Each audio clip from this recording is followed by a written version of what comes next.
నిన్న అసెంబ్లీలో ప్రవేశపెట్టినటువంటి ఏదైతే నివేదిక ఉందో అది తప్పుల తడకగా ఉందనేటువంటి మాటలు కూడా వినబడతా ఉన్నాయి. దాదాపుగా తగ్గించేసి చూపిస్తున్నారు. 52-51% మైనారిటీలను కలుపుకోకుండా ఉండాల్సినటువంటి బీసీలు 46% ఎట్లయితారు అనేటువంటి ప్రశ్న వస్తూ ఉంది. అసలు అది నివేదికనే తప్పు అనేటువంటి వాళ్ళకు ఏం సమాధానం చెప్తారు? ఇప్పుడు మేము కమిషన్లో ఉన్నాం కాబట్టి పొలిటికల్ కామెంట్స్ చేయడం అనేది మాకు కొంత మా పరిధిలో రాదు. అయినప్పటికీ సమాజంలో ఉన్నటువంటి పరిస్థితులను మనం అర్థం చేసుకొని బ్యాలెన్స్ చేయాల్సినటువంటి రెస్పాన్సిబిలిటీ కూడా ఉంటుంది సిటిజన్స్గా.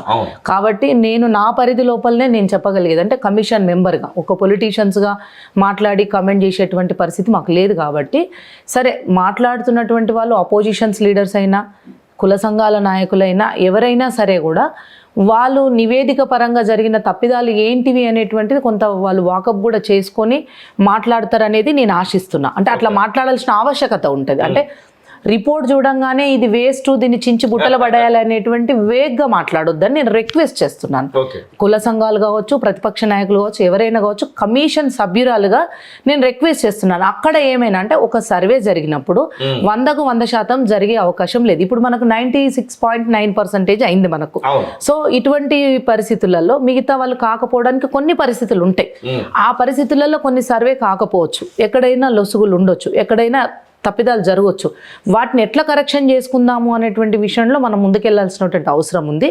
రెండవది, ప్రభుత్వం ఇంత ప్రతిష్టాత్మకంగా తీసుకొని చేసినటువంటి సర్వేలో లోపాలు ఏమైనా ఉన్నాయన్నప్పుడు వాటిని ఎత్తి చూపేటప్పుడు ఆధారపూరితంగా మాట్లాడితే బాగుంటుంది అనేది నా అభిప్రాయం. నేను I'm not talking about government వైపు నుంచి నేను మాట్లాడట్లేదు, కమిషన్ సభ్యురాలుగా.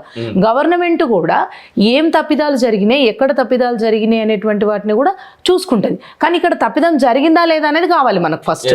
నేను ఇంకొక మాట ఏం చెప్తున్నానంటే, కమిషన్గా మేము పబ్లిక్ హియరింగ్స్కి వెళ్తున్న సమయంలోనే ఇక్కడ సర్వే జరిగింది. ఆ సర్వే జరిగినప్పుడు మేము ఎన్యూమరేటర్స్ని కలిసాము, సూపర్వైజర్స్ని కలిసాము, ఎట్లా జరుగుతుందని చెప్పేసి వాళ్ళు ఎలా ఫామ్ ఫిలప్ చేస్తున్నారో చూసాము, ఫిలప్ చేసినటువంటి ఫామ్ని ఎలా భద్రపరిచారో చూసాము, కంప్యూటరీకరణ చేసేటప్పుడు కూడా ఎలా చేస్తున్నారో మేము చూసాము.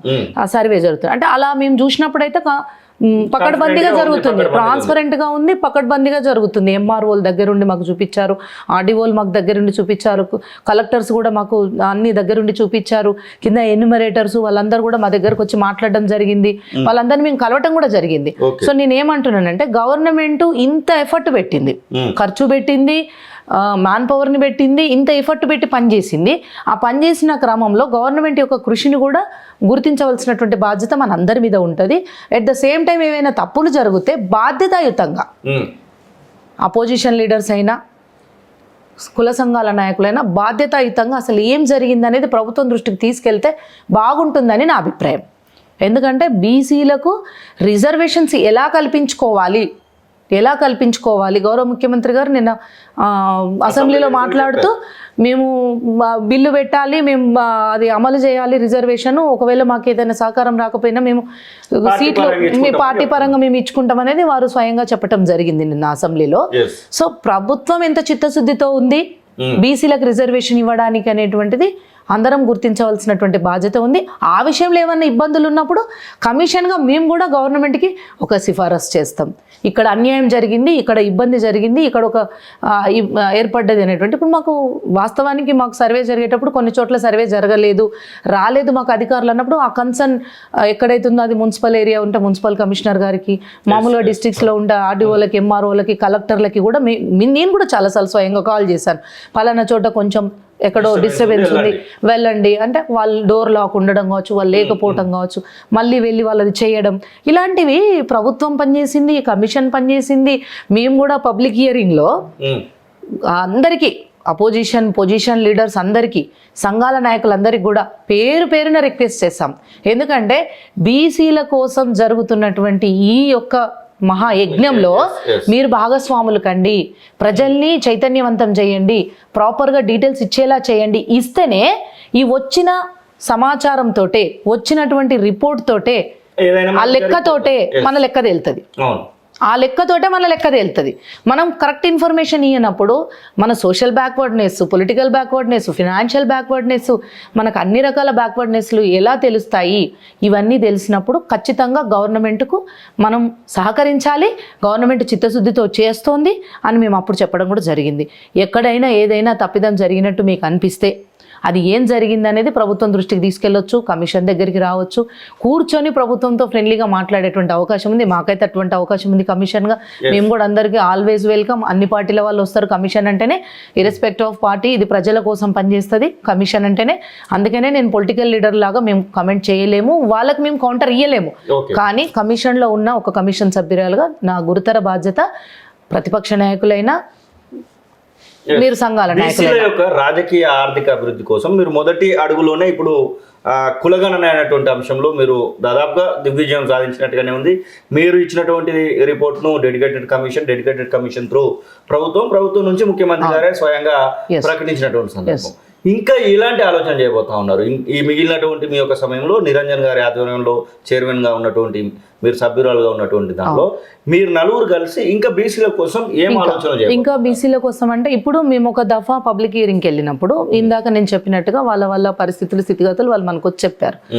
నెక్స్ట్ టర్మ్ లో మేము ఏం చేయాలనుకుంటున్నాం అంటే పబ్లిక్ లోకి వెళ్తాం. ఇప్పుడు పబ్లిక్ లోకి వెళ్ళినప్పుడు ఎంపిక చేసుకుంటాం. సంచార జాతులను ఒక టర్ము, సేవా కులాలు ఒక టర్ము, ఈ వృత్తి కులాలను ఒక టర్ము, వాళ్ళని ఎంపిక చేసుకొని వాళ్ళ దగ్గరికి వెళ్ళి ఫీల్డ్ మీదకి వెళ్ళి వాళ్ళ స్థితిగతులు ఎలా ఉన్నాయి, వాళ్ళ పరిస్థితులు ఎలా ఉన్నాయి, ఎడ్యుకేషనల్గా, ఎంప్లాయ్మెంట్లా, సోషల్ స్టేటస్లో, వాళ్ళ ఫినాన్షియల్ స్టేటస్లో, పొలిటికల్ స్టేటస్లో అన్నీ మళ్ళీ ఒక్కసారి నేను రివైడ్ చేస్తున్నాను. ఇవన్నీ కూడా వీళ్ళ వాళ్ళ స్థితిగతులు ఈ పరిస్థితుల్లో ఎలా ఉన్నాయి అనేది మేము ఫీల్డ్కి వెళ్ళి వాటిని అంచనా వేసుకొని నివేదిక తయారు చేసి మళ్ళీ గౌరవ ముఖ్యమంత్రి గారికి ప్రభుత్వానికి అందజేయడం జరుగుతుంది.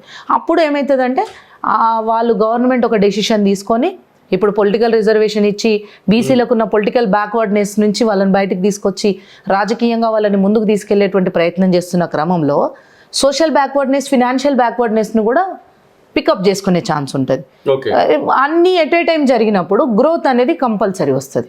ఎందుకంటే ఎక్కువ శాతం సమాజంలో ఎక్కువ శాతం ఉన్నటువంటి బీసీ కులాలకు, అందుట్లో అణగారిన కులాలకి వాళ్ళందరికీ న్యాయం జరుగుతుంది.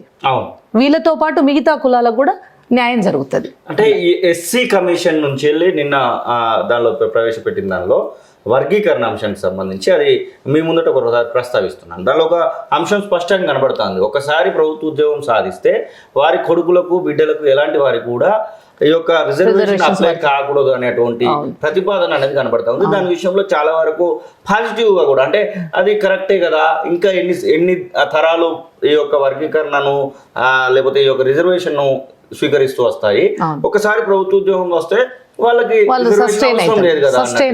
వస్తుంది. అట్లా బీసీలలో ఏమన్నా ప్రతిపాదన, బీసీ కమిషన్ ఇప్పుడు ఉన్నటువంటి మీ బీసీ కమిషన్ బాడీ నుంచి వెళ్ళి ప్రభుత్వానికి పెట్టబోతున్నారా? అంటే ఇప్పటివరకు అయితే అలాంటి ఆలోచన ఏం చేయలేదు. అంటే భవిష్యత్తులో ఏదైనా చేయవలసి వస్తే చైర్మన్ అండ్ మెంబర్ సెక్రటరీ కూర్చొని సమాలోచన చేసిన తర్వాతనే ఈ విధంగా ముందుకెళ్ళడం జరుగుతుంది. అంటే ఇప్పటికే ఆల్రెడీ బీసీలకి ప్రమోషన్స్ విషయంలో రిజర్వేషన్స్ లేవు. క్రిమీ లేయర్ అనేది బీసీలకు తప్ప ఇంకెవరికి అప్లై చేయట్లేరు. ఆల్రెడీ బీసీలకు అన్ని అబ్స్ట్రాక్ట్ ఉన్నాయి, ఇక్కడ హార్డిల్స్ ఉన్నాయి వీళ్ళకు. సో ఇటువంటి సమయంలో ఒక ఎంప్లాయ్మెంట్, అసలు ఇంట్లో ఒక కొడుకు, ఒక కూతురు ఎంప్లాయ్ ఉన్నారు అని అంటే, ఒక కోడలు ఎంప్లాయ్ ఉంది అంటే ఆ తల్లిదండ్రులకు పెన్షన్ కూడా రాని పరిస్థితులు ఉన్నాయి. ఇప్పుడు ఆ పరిస్థితులు ఉన్నాయి.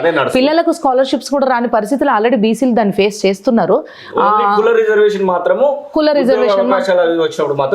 రిజర్వేషన్ ఒకటి పనిచేస్తుంది. మిగతా విషయాలలో కొంచెం రేషన్ కార్డులు తీసేయడం ఇలాంటివి జరిగినవి వాళ్ళు కూడా వచ్చి చెప్పుకోవడం జరిగింది. ఇప్పుడు కొడుకు కోడలికి జాబ్ ఉంటే మాకేంటి, మా భుక్తి వెళ్ళాలి కదా అనేటువంటి విధంగా కూడా వచ్చినాయి. అయితే బీసీలలో నేనేమంటానంటే ఎస్సీ ఎస్టీలకి ఫ్రమ్ ద బిగినింగ్ నుంచి వాళ్ళు అదృష్టవంతులు. గౌరవనీయులు అంబేద్కర్ గారు ఇచ్చినటువంటి ఒక కాన్స్టిట్యూషన్ బేస్డ్గా వాళ్ళకు కొంచెం అన్ని రకాలుగా కలిసి వచ్చింది. వాళ్ళకు కలిసి వచ్చింది. వాళ్ళ బ్యాక్వర్డ్నెస్ అనేది వాళ్ళు ముందుకు రావడానికి పనికొచ్చింది. మాకు ఉన్న పరిస్థితులు అంటే మనకు బీసీలకు ఉన్నటువంటి పరిస్థితులలో మనకు కాన్స్టిట్యూషన్ బేస్డ్ కొన్ని చేయలేని పరిస్థితి ఏర్పడింది. దాని నుంచి బయటపడడానికి ఇప్పుడు జరుగుతున్న ప్రయత్నాలు ఫలిస్తాయేమో అని నేను ఆశిస్తున్నా. మోరోవర్ నేను కోరుకునే మొత్తంగా అంటే అంతిమంగా ఒక బీసీ కమిషన్ సభ్యులుగా మా బీసీ కమిషన్గా మేమంతా కోరుకునేది ఏంటంటే బీసీల అభ్యున్నతే ధ్యేయం. అన్ని రంగాలలో మళ్ళొకసారి రిపీట్ చేస్తున్నా, social, political, financial, education, employment, everything సమున్నత స్థానంలో వాళ్ళు ముందుకెళ్ళడానికి ప్రభుత్వం నుంచి ఒక చేయూత కావాలి. ఆ చేయూత కావాలంటే వాళ్ళకి కొన్ని రిజర్వేషన్స్ కావాలి. ఆ రిజర్వేషన్స్ పకడ్బందీగా ఇంప్లిమెంటేషన్ కావాలి. అయినప్పుడు మాత్రం ఖచ్చితంగా ఇది బీసీల అభ్యున్నతి వస్తుంది. ఎందుకంటే బీసీలు అభ్యున్నతి చెందినట్టు సమాజం ఆటోమేటిక్గా అభివృద్ధి అంటే డెవలపింగ్ నుంచి డెవలప్డ్కి వెళ్ళిపోతాం మనం. అభివృద్ధి చెందుతున్న దశ నుంచి అభివృద్ధి చెందిన దశకి వెళ్ళిపోతాం మనం. ఇక్కడ ఉన్నటువంటి పరిస్థితులన్నీ కూడా అందుకు అనుకూలిస్తాయని నేను భావిస్తున్నా.